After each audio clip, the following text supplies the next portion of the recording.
नमस्कार, स्वागत है आपका आओ लिखें पर।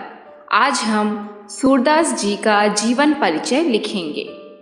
इसमें हम जीवन परिचय, साहित्यिक परिचय, रचनाएं, भाषा शैली व साहित्य में उनके स्थान पर बात करेंगे। जीवन परिचय या साहित्यिक परिचय कैसे लिखा जाता है, अगर आप नहीं जानते हैं तो इस विषय पर हमारे चैनल में डिटेल में वीडियो है, आप उस वीडियो को भी देख सकते हैं। वीडियो की लिंक डिस्क्रिप्शन पर मिल जाएगी। जीवन परिचय। अष्टछाप के सर्वश्रेष्ठ कवि सूरदास जी का जन्म सन 1478 ईस्वी में मथुरा आगरा मार्ग पर स्थित रुनकता नामक क्षेत्र में हुआ। कुछ विद्वानों का मत है कि सूरदास जी का जन्म दिल्ली के पास सीही नामक स्थान में हुआ था।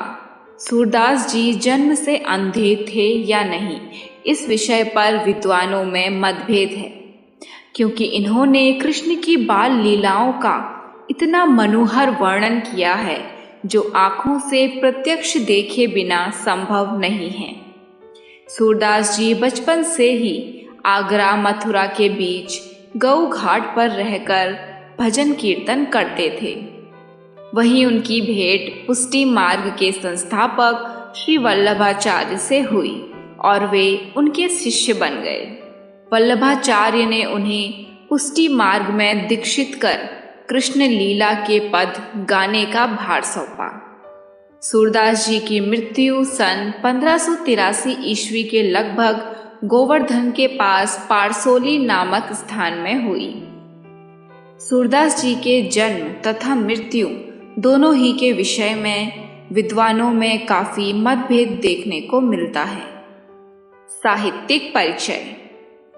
भक्ति काल के महान कवि सूरदास जी ने अपनी कल्पना तथा प्रतिभा से कृष्ण के बाल्य रूप का अति सुंदर, सरस, सजीव व मनोवैज्ञानिक वर्णन किया है।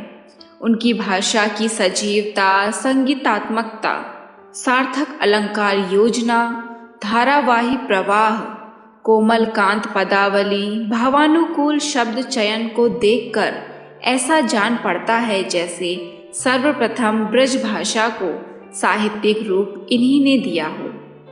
इनके काव्य में प्रकृति सौंदर्य का सूक्ष्म और सजीव वर्णन मिलता है। सूरदास जी का काव्य भाव्य पक्ष के साथ ही कला पक्ष की दृष्टि से भी बहुत महत्वपूर्ण है।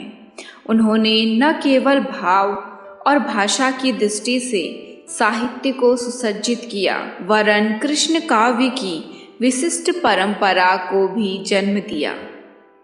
तुलसीदास, कबीरदास, मुंशी प्रेमचंद आदि के जीवन व साहित्यिक परिचय के विषय में आई बटन और डिस्क्रिप्शन बॉक्स पर वीडियो मिल जाएगी। इसकी एक प्लेलिस्ट भी इस चैनल पर बनी हुई है। सूरदास जी की रचनाएं।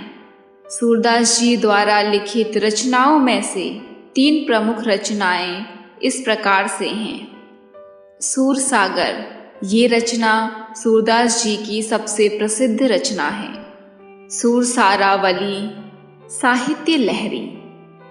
भाषा शैली। सूरदास जी की भाषा साहित्यिक ब्रज भाषा है, जिसमें संस्कृत शब्दों की भी प्रचुरता है। इन्होंने अपनी भाषा में अलंकार तथा लोकोक्तियों का भी प्रयोग किया है। इनके साहित्य में भक्ति, श्रृंगार, शांत एवं वात्सल्य रसों का प्रयोग हुआ है। इनके पदों में प्रमुख रूप से चित्रात्मक, भावात्मक, वर्णात्मक तथा वार्तालाप शैलियों का प्रयोग मिलता है। आपको ये जानकारी कैसी लगी मुझे कमेंट करके ज़रूर बताएं। साहित्य में स्थान। सूरदास जी भगवान श्री कृष्ण के अनन्य उपासक और ब्रज भाषा के श्रेष्ठ कवि थे।